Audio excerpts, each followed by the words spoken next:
Welcome to whatever this podcast is called, Born of Chaos. Well, yeah, I think it's gone through a few different names at this point. Yeah, well, almost as many names as there are genders now.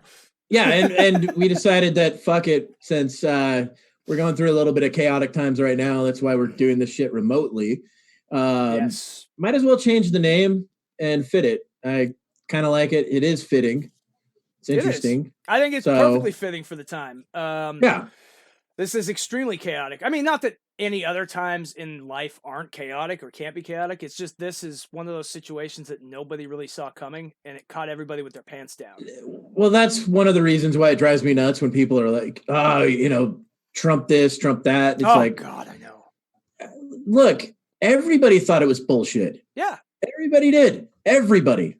Nobody thought everybody was like, oh, this is just the flu. Who gives a shit? We all have that optimism bias where it's like, oh, it's happening over there on the other side of the world. It couldn't possibly happen here. That's true. I thought, fuck, this is okay. It kills 1%. Yeah, that's worse than the flu, but yeah, not by that much. Yeah. I mean, it's 10 times worse, but who gives a shit? Yeah, but it's still not. It's going to kill. It's still not outbreak levels, like that movie with Dustin Hoffman, No, look, if it had the same levels as, let's say, Ebola, that would be fucked up. Oh, that would be very scary. I would probably not leave my house. Me too. And if I did, I'd be leaving it with a fucking gun. Oh, yeah. And making sure that anybody that got near me would be staying at least, 30, 40 feet back. Oh, for sure. It's crazy to do this the way that we're doing this. I mean, we can't even go into the fucking mountains right now. That's ridiculous. Wait, I didn't even know that. We can't go to the mountains. You didn't know that? No, we can't. In this state, Washington, we cannot go into the mountains. I mean, you can kind of, but there's no riding quads in there and shit like that. We can't go shooting up there. There's a lot of things we can't do right now. It's ridiculous. And something like going up to the mountains you'd think would still be allowed since you're out in the open air, away from most people, Well, Washington has also taken fishing and said that you can't fish. Now, I don't fish, so I don't really give a shit. Yeah. But at the same time, I care because let people fucking fish. Yeah. It's fishing. And fishing is one of those kind of solitary things that people do. Maybe they got a couple of people together. You go out to the lake. You're usually far away from other people. Yeah. When you're out fishing. So I don't see a danger there. No, I don't see a danger to it. I mean, there's a danger to the fish. Yeah, exactly. Yeah. Well, and there's also far less danger for a group of guys going out fishing than there is for people in Florida storming the beaches and being by the thousands. I just like that they reopen the beaches. They're like, hey, we've had our worst day of coronavirus yet. Yeah, you were telling me about that. Fuck it. Let's reopen the beaches. Reopen the beaches on the worst day. Might as well. Sounds like a good plan. Fuck it. Hey, screw our lives and screw our families. Why do we need them? We don't need them. No, and I don't know. This whole thing is fucking crazy. It is. I mean, at some point, they're going to have to weigh the difference between losing more lives to the coronavirus or starting to lose lives to economic turmoil. Well, and they already are starting to talk about. I've noticed in the media they're starting to talk about that because there are a lot of people that are really hurting. I mean, you've got this spectrum where you've got people going. There's either people hurting really badly, almost homeless or they don't have any food. Yeah. And they're storming the food banks. Or you've got people that are not even affected by this at all because they've got enough money and they're insulated enough from the outside world that they can be okay. Well, and like with the job that I have, I'm kind of in the spot of in between both of those. Yeah, and me too. Where, I'm actually closer to the front lines than a lot of people just because I'm fucking picking up garbage cans and shit. Yeah. So, not so fun when you see people's old used napkins and shit like that fall out. You got to pick those up. Exactly. I mean, someone coughs into a Kleenex and puts it in the garbage. You're the guy. All they have to do is technically just touch the handle of the garbage can that you've touched. That's true. It. Yeah, my company, because I work in a factory, it's a plastic injection molding company. They've been they've ramped up their cleaning rules. We have janitors walking around cleaning all the surfaces with bleach, like all throughout the day. Yeah, all the common areas. And, once a break is over, the janitor's in there cleaning all the surfaces again. It's really hard to take you seriously with that shit going on in the background.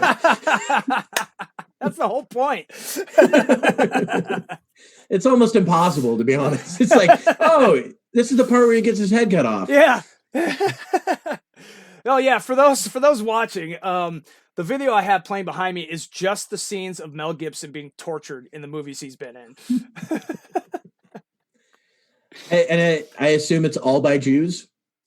Well, I mean, I guess from his lens, they probably are. I don't know if they actually were. I would assume that that's probably the case. It's entirely possible. I hear they're everywhere these days. He's like, wait.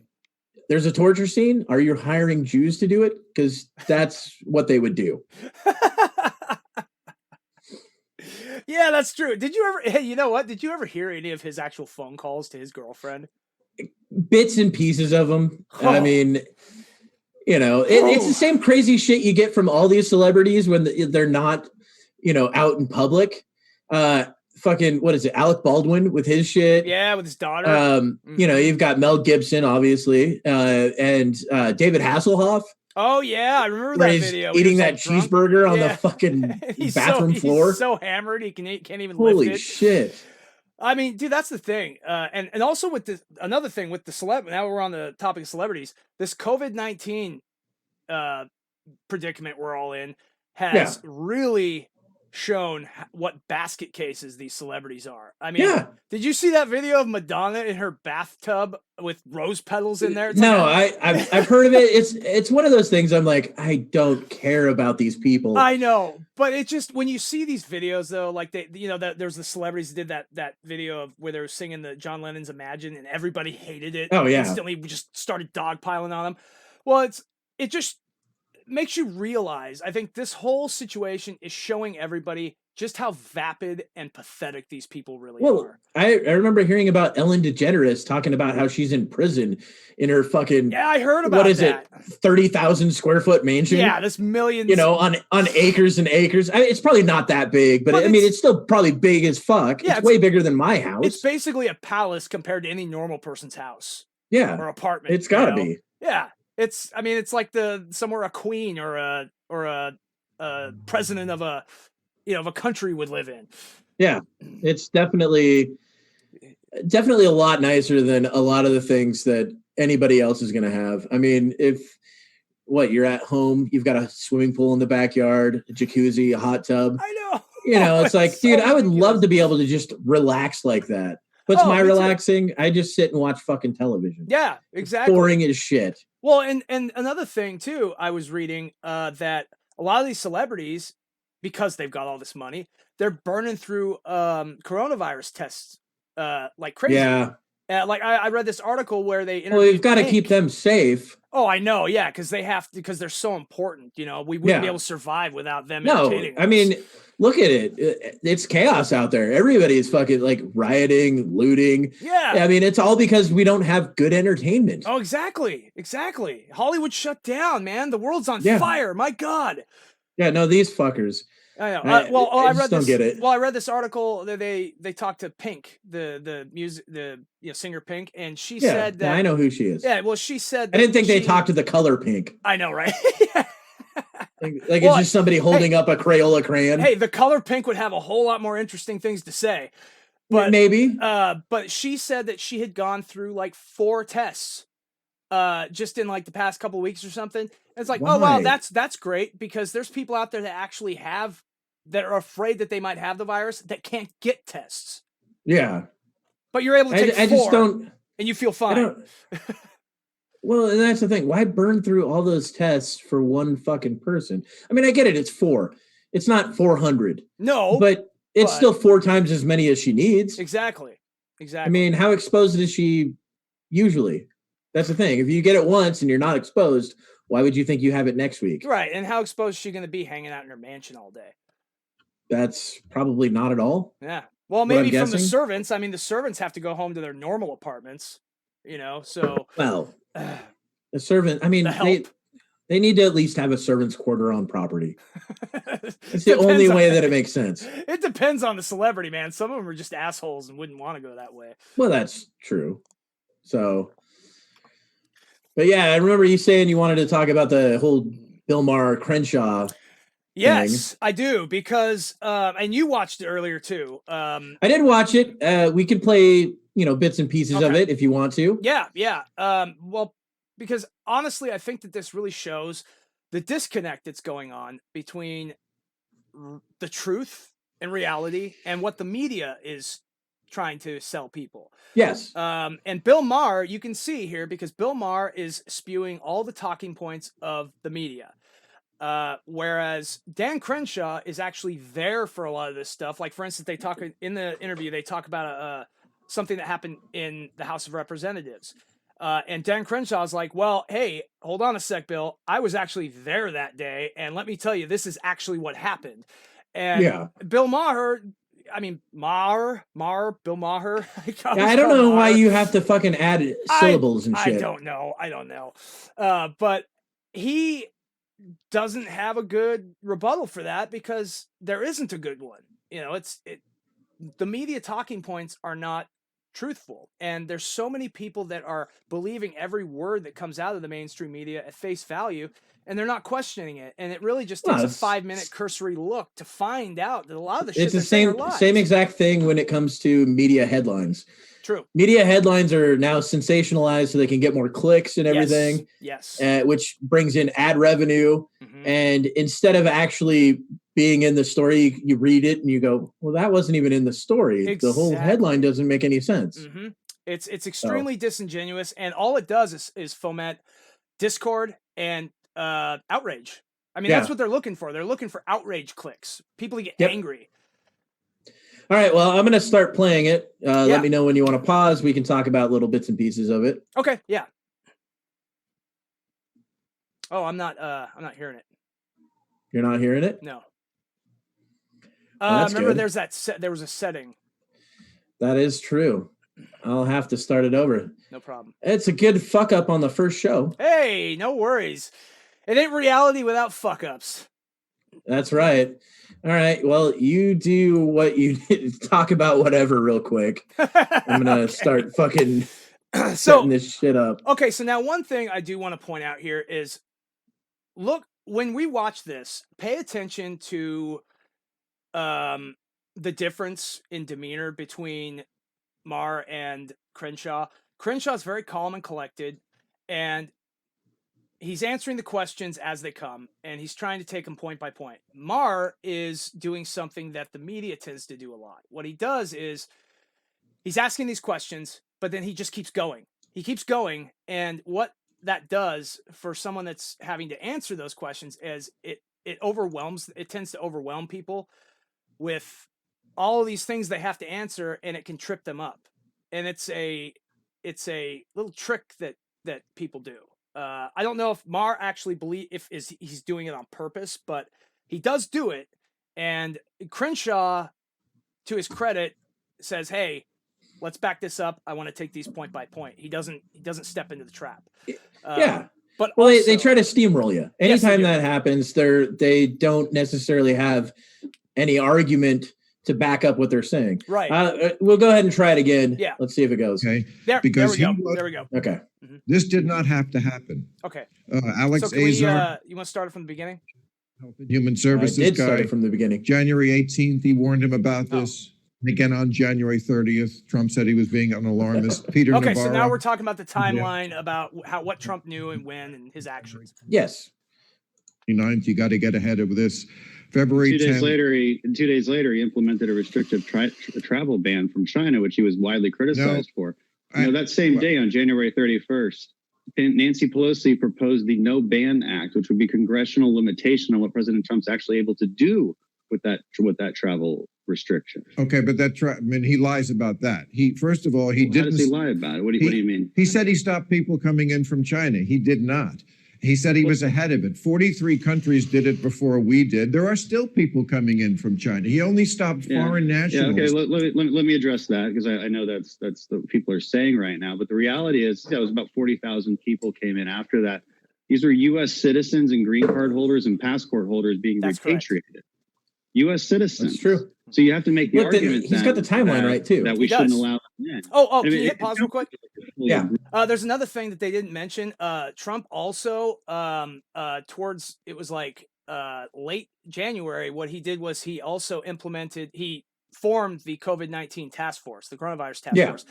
That's something that the mainstream media doesn't talk about. And during that time when he did that, immediately everyone's just going to say we're right wing and all this shit. I know. And it's like, I'm not either. Both sides. They're both fucking retarded. I completely agree. I'm right with you on that. I'm not on both. I hate both sides as well. I think they're all a bunch of lying bastards that only care about their bank accounts and their donors. That's true.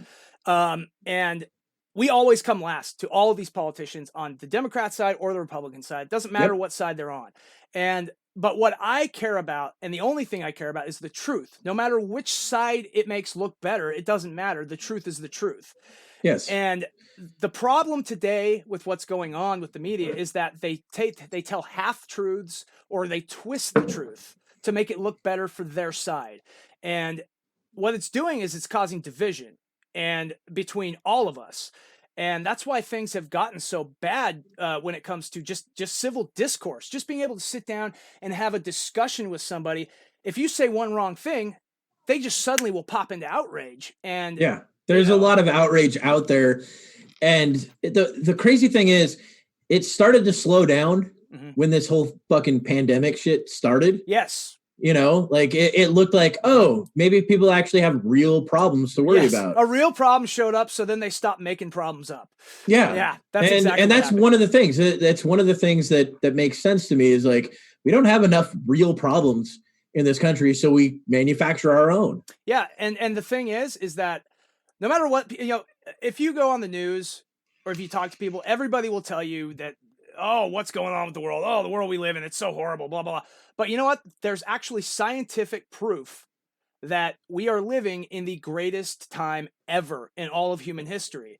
That's true. That's based on the numbers, based on all the studies, everything. There's a guy, a Harvard professor named Steven Pinker, who wrote a book recently called Enlightenment Now. And it's a book entirely about that. It's all about the figures, the numbers, the actual facts and studies that prove it. And it's weird. He gets a lot of shit for that. He does. Like it's some sort of political agenda that facts have. Like truth has a political agenda. It's like, no, truth doesn't have a political agenda. Truth doesn't give a shit. Reality doesn't give a fuck about what you think. Exactly. It just doesn't. It never has. Right. Reality is relative, and the thing is, one of the biggest problems of today is that everyone, well, maybe not everybody, but a lot of people, there's people like you and me that don't do this, but there's a lot of people that are continually looking at every single thing in life through a political lens, through their tribalistic political side. And I still can't get over how you look like you're going to beat your girlfriend after this. I'm sorry. Hey man, I'm wearing the right shirt and I got the right haircut. Honestly, my hair, dude, I look like somebody. Do you have a Pabst Blue Ribbon in the house? No, actually, we do have some Beast though, some Milwaukee's Best. Okay, that's a close fucking that's a second. Good substitute. Yeah, but my hair, man, I look like I came out of the Richard Spencer, Actually, you kind of look like Richard Spencer a bit. A little bit, a little bit. Hey, I so wish I could change your background right now. That's really that's really if I could change your background, seriously, it would be Hitler and all the fucking people saluting him. 100%. The Nuremberg speeches he gave, where he's up there going yelling at everybody. And then the next scene, you would be in fucking stripes at the Nuremberg trials. You know what? Those old stripes that look like pajamas? You know what? I do. The ball and chain on your fucking foot? The ones I used to use with the chain gangs and stuff back in the 100%. See, I'm sorry that you distracted me with your look. I get it. I don't look great either. So, dude, you keep calling me a Nazi, I'm gonna get canceled before the show even starts. Well, quack like one. Hey, we want this show to have some legs. We don't want. Oh, sorry, we can't put your show on our channel. Yes, you got a Nazi some goose stepping legs. Anyway, back to this. Hey man, when you're right, you're right. Sorry, I'm just very observational. Hey man, we'll get back to Dan Crenshaw. Dan Crenshaw and Bill Maher right now. Yeah, let's get back to the show. On this, everybody else disagreed with them. And, if you're saying that you wish that travel restriction was more extreme, yeah, okay, fine. I mean, caught off guard. He's definitely caught off guard. Then, but when nobody else did. But the fact is, and I've liked the show for if Joe Biden was in 10 years, me too. 10 years I've been watching it, maybe longer. I've never seen Bill Maher taking this back, like caught off his rocker kind of, you know. That's one of the problems. People are still coming in. That's actually one of the problems with his show, that he usually has like, 3 left-wing people versus 1 right-wing person. Yeah. And it's like, the other thing that sucks about any show like this is everything's sound bites. That's the problem. You can't actually articulate a point. You don't get the context. No, what you do is you get soundbite, and you either get boos from the crowd, or you get soundbite and you get cheers from the crowd. Applause and cheers. Yeah, those are the only things that actually seem to work on there. And now without the crowd, you actually have to have substance. You do. And that's one thing. And we were talking about this before. Some of the comments of this video on YouTube, people are talking about, it makes a show. And we're seeing this with other celebrities as well that have their own show that they're doing from home as well. And now that they don't have the audience with the applause sign up there telling them when to clap and when to cheer, now, right, like you said, they have to actually bring some substance to the conversation, and it's not working out for a lot of them, because you realize without that audience, that really adds a lot to their show. Well, and it's definitely tough, because I remember watching John Oliver's show, and it's so much tougher without the audience there to let you know, like, oh, this is funny, right? Yeah, that's one of the reasons why, like, I've listened to a lot of podcasts with comedians and shit. And, the idea has been floated around that comedians would do like remote sets and shit like that. And most of the comedians that I listen to on podcasts are like, no fucking way. Without the crowd, it's pointless. Yeah. You can't get the reaction. You can't get the flow. I mean, actually, a comedian did try that. I haven't seen the comedy special. I cannot remember the dude's name, but it's on HBO. And he did a whole hour-long special with no fucking audience. None. How'd that go? Terribly, from what I've heard. Really? I haven't actually seen it. I think the closest thing to that somebody else did was Maria Bamford. She did one where she did jokes, I guess, laying on a bed, and the only audience members were just her parents. Oh, you know what? I think I heard about that one. That one actually sounds interesting. Well, yeah, but that's she had kind of like a interesting idea with that. It's only her parents there, so it's like, that's actually pretty interesting. Yeah. The no audience is weird. It is weird. It's like, first off, I don't think you even get these jokes good by not having an audience. Right. I don't think you can just write and then that's your jokes now.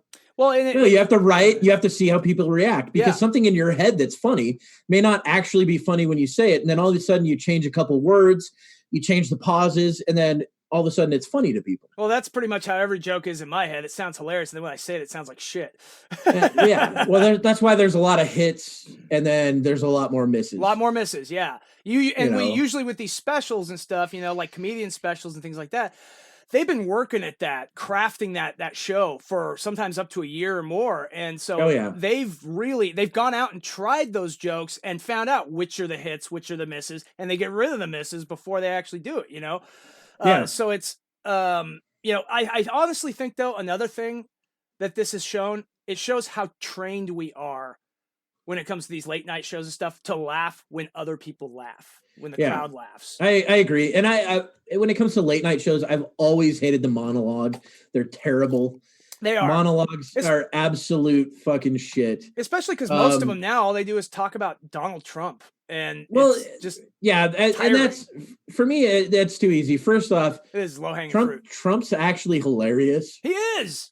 Dude, his stuff on Twitter is funny as shit. Did you see the one where he was talking to Greenland? He was like, hey, Greenland, if we buy you guys, I promise I won't do this. And he put out a picture of Trump Tower. Yeah. No, he's a funny guy. I don't know if he's funny on purpose, Like if he's trying to be funny or if this is just who he is, like he's that out of touch that he's funny. I think he's just, you know what I mean? Because there's some people that are so out of touch that what they do is fucking hilarious because you're just laughing at them versus laughing with them. Well, because they're trying to be funny. Yeah, and there is a fair amount of laughing at Trump for sure. Of course. But when he does funny shit, I honestly think that Trump's just a troll. I really think he loves being a troll.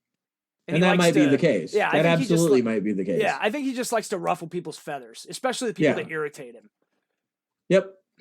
All right, we'll get back to this again. From China. It wasn't just foreign nationals, but let's get off that. Let me just go back to the timeline for a minute. February 10th, after these warnings, he says it's going to go away in April with the heat because he had a hunch.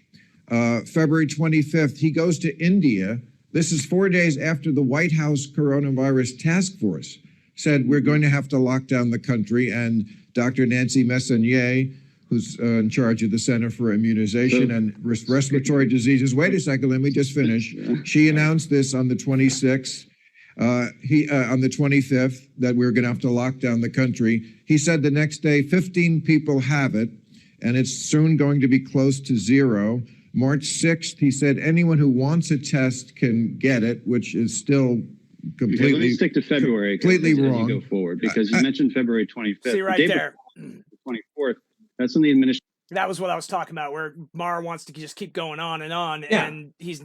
Crenshaw had to go like, hey, hold on a sec. Let's go back to February. Let me talk about that. Well, the thing is, if you say enough points, you can't rebut some of them because you forget those points. Exactly. Because the brain only attracts so many things at once. Right. And especially when it comes to something like, as important as something like this, it's hard to, you've got to articulate something. So if you have to articulate a point, and it might take you a minute, 2 minutes to do. And then by the end of it, when you're done, you forgot about the other ones. Like, what was the other point? What was the other thing that I have to rebut?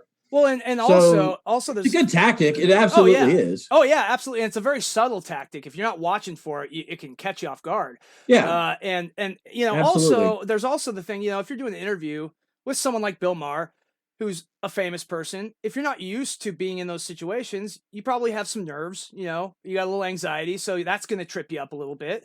Now, again, I don't know why I keep fucking pausing it where Crenshaw's got his eyes closed. One eye closed. Yeah. Well, and Crenshaw, he might, in fairness to Crenshaw, he might actually have both eyes closed. We cannot tell. We cannot tell.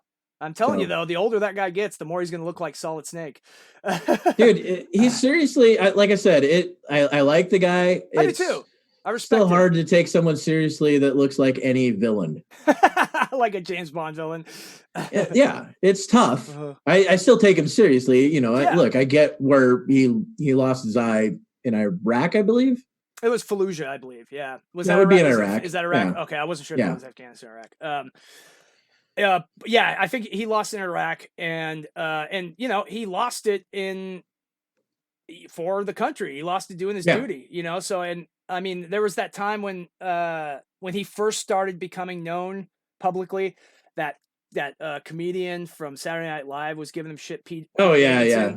And it was like, Pete Davidson. Yeah, it was like, dude, come on, bro. Like, this is a guy he's a Navy SEAL, man. This guy went through some shit. I mean, can you show a little bit of respect to the guy? You would think so, but but at the same time, look, I get it if you don't show. Like, he's just made fun of him. He did. Part of the fucking joke. Sure, it's part of the show. I don't think anybody should be above that. I agree. I think if you're in the public eye, you should be made fun of for whatever. I don't give a shit. You should let people make fun of you. You should be prepared to have that coming at you. And he actually took it really well because when he went into Saturday Night Live, he played it off pretty well. I thought it was good. No, I thought he handled it really gracefully. Yeah. Yeah, it was definitely really good. Mm-hmm. So anyway, back to it. The administration requested $2.5 billion from Congress to fulfill CDC, NIH, and FDA funding to combat the virus and the potential spread of it. What happened right then? I'll tell you because I was in Congress and I know what happened. Did we vote on a supplemental funding bill? No. Did we wait days to vote? No, still didn't vote on it. You know what we voted on later that week? Nancy Pelosi, the only thing she would put on the floor to vote on was a bill to ban flavored tobacco. That's what actually happened. It was only a week later that we actually voted. As you take a hit from your vape. That's right. Well, dude, just remember that nonsense. Remember that nonsense when the more evidence that actually came out, the more we realized that no, it has nothing to do with flavored tobacco. Yep. It has to do with bootleg flavored. It was the black market or not stuff. Black market vape pen weed cartridges. Yeah. Yes. Yep. So it had nothing. It had nothing to do with the tobacco products in the first place. None. First off, I don't even think they're technically tobacco products. They don't have tobacco in them. They don't. They have nicotine. It's nicotine. Yeah, it's just nicotine. Which nicotine by itself is actually a stimulant. Helps with cognitive shit. Blah blah blah. It's not bad for you unless you take it in super high doses. Right. Same thing with caffeine. Yes. Caffeine's one of those that caffeine's not bad for you. You can die from it if you take way too much. Sure. But there's a lot of things like that. Too much. You can die from too much water. Yeah, too much of anything is a bad thing. Everything should be in moderation, And the thing is, I mean, there was that lady in California that was doing a fucking one of the stunts that they had on a radio show, and it was who can drink I don't know how much water in an hour. She ended up drinking too much and ended up getting some sort of like toxic shock thing. Really? And killed herself. Yeah, killed herself with water. Shit. Yeah. Yeah, it's pretty fucking crazy. That is crazy. That you can actually die from water. From drinking too much water. Yeah, just overloading your system.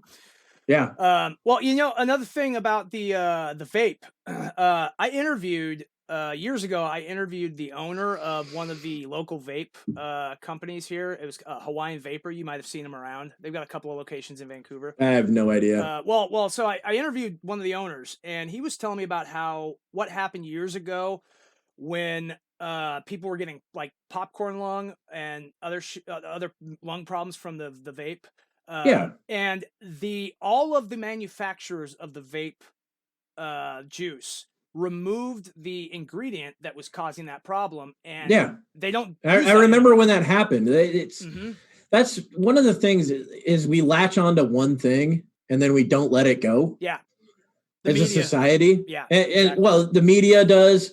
You're right. Society does that too. And I'd say part of it's because of the media, and I don't necessarily fault the media on some of those things that we latch onto, because when they're reporting it, it's actually real. Yeah. And then it goes away, and then everybody else is like, "Well, it's still in there." It's like, no, it's not.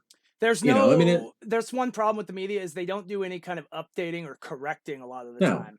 Well, it's the same thing, with like vaccines and shit. Vaccines, when that was reported, everyone thought that was real. Sure. And then you come to find out the guy's completely disgraced and fucking unaccredited lying. now. Yeah, they actually piece of shit. Yeah, they did. Yeah, his name was Andrew Wakefield. They actually had an entire like court session, that went on for days and days about it. Yeah. And they revoked his license, and I mean they had a bunch of other scientists try to recreate his findings and found it was all bullshit, Yeah. And so, it was... Look, you're going to have bad players in everything. Yeah, for sure. But there's still a lot of those anti-vaxxers are still singing Andrew Wakefield's praises, saying, 100%. It's all true. And it's like, dude, that's been discredited years ago. In fact, it was discredited very quickly. It was. That's the funny thing. It was discredited quickly. And then for years and years after it, it was huge. Jenny McCarthy didn't exactly help that one out any. So yeah, I know she didn't either. Her people like Gwyneth Paltrow and others that are, you know. Well, I think if you name your kid Apple, Jesus, I know, right? Hey, at least it wasn't Blanket like Michael Jackson did. Yeah, but that makes a little more sense. The dude didn't have a fucking nose. He did it to himself. So, all right, I'm going to play more. All right, go ahead. To be based in one thing, that Trump was overly optimistic. That's his style. Again, you can criticize it. That's fine. But it's not connected to the actions that were actually taken. Because if I back up even further, February 14th, CDC announces ongoing work with 5 laboratories to perform community-based influenza surveillance and study the spread of the virus. We're in a fact-finding mode in February. People forget this. People keep calling February this lost month. But it's really not. That's an easy and cheap accusation because there's no big, bold moves taken like there was in January or like there was in March. But the reality is our government was working to create that test. Now, did they work as fast as we would have liked? And of course not. And there's a lot of reasons for that, which I'm happy to go into. By March 3rd, there was only 102 cases in the United States. And yet I'm hearing criticism that we should have been locked down weeks earlier. But would you think the American people would have accepted that with only 100 cases in the United States? See, and that's a good point. We could probably end on this point. Nobody thought it was fucking a problem. They didn't. Yeah, nobody did. And truthfully, if you look at it, the real fucking problem is China. China, who knew about it long before they said one word about it. It sounds like it could have been in December when they knew about it. Yes, and the World Health Organization, which said that, well, China told us it's cool. Yeah. It's like, dude, they just took it at face value. China just said it's cool. You mean that the fucking communist propaganda group exactly told you that it was cool? Why would you ever trust the CCP? Why? Yeah, they lie all the time. Look, it's not quite as obvious as this, but it would be almost as bad as if North Korea was like, yeah, we got it handled. You're it's right. Like, you know, like, do you really believe that? No, I don't fucking believe that at all. You know, and China's always been, you know, they're not going to tell us when, hey, look, we've got a problem here. Yeah. No, they're going to tell us when it becomes so obvious that it's a problem. Which is that's happened. When we learned. That's exactly when we learned about it. By the time it had already gone to Europe and it had already gotten to the shores of the U.S. Yep, it was already in so Italy. It's like, hey, we've already got it. And they were even thinking that a lot of the stuff in New York was already there in January. Well, yeah, and that is all because of the travel, the international travel that was going on, because you had people going. I mean, with New York, you got people coming in and out of there from all over the world constantly. And plus, I also remember them all saying when Trump said, "Hey, let's stop any travel from China," people were just calling him racist. They were calling him racist. It's like, and there's, you know, and actually the one thing that I'll say, like, Bill Maher, I think, nailed it last week when he was talking about, you know, calling it the China virus. Yeah. You know, hey, look, that's what we've done forever. Yeah. Wherever the fucking virus is from, we call it that name. Hey, Ebola, the reason why it's called Ebola is because Ebola River. The Ebola River, that's where the first cases were found. I mean, it's, you know, there's also an encephalitis called lacrosse encephalitis. Do you know why? Well, the first person that got it was a lacrosse player. Lyme disease. Lyme disease comes from Lyme. Comes from ticks, doesn't it? Yes, Lyme disease comes from ticks. I'm talking about the location. Oh, the location. It came from like the Lyme Valley or something. Yeah, right. No, Lyme is a town in the Midwest. I can't remember what state it's in. So, but yeah, I mean, it's a lot of that shit. Yeah. So it's I don't know. Well, and the thing is, though, is that's one thing that Democrats and like left-leaning media has been doing. They've been giving Trump all this shit about not doing anything sooner and not shutting down travel. And it's like the point you just made, like, dude, they were, when he did it, when he actually finally did do it, they were calling him a racist for doing it. So if he would have done it even sooner before the whole problem got worse, they still would have been calling him a racist. Plus, at the time when this was going on, the Democrats were trying to impeach the guy. Well, and there were a lot of states that were saying, you know, we wouldn't shut down anyway and all this stuff, you know, just keep living your lives. Nancy Pelosi was saying the same shit. Exactly. So it's like, everybody got it wrong. Everybody is what I would say. Mm-hmm. You know, so why are we blaming just one group?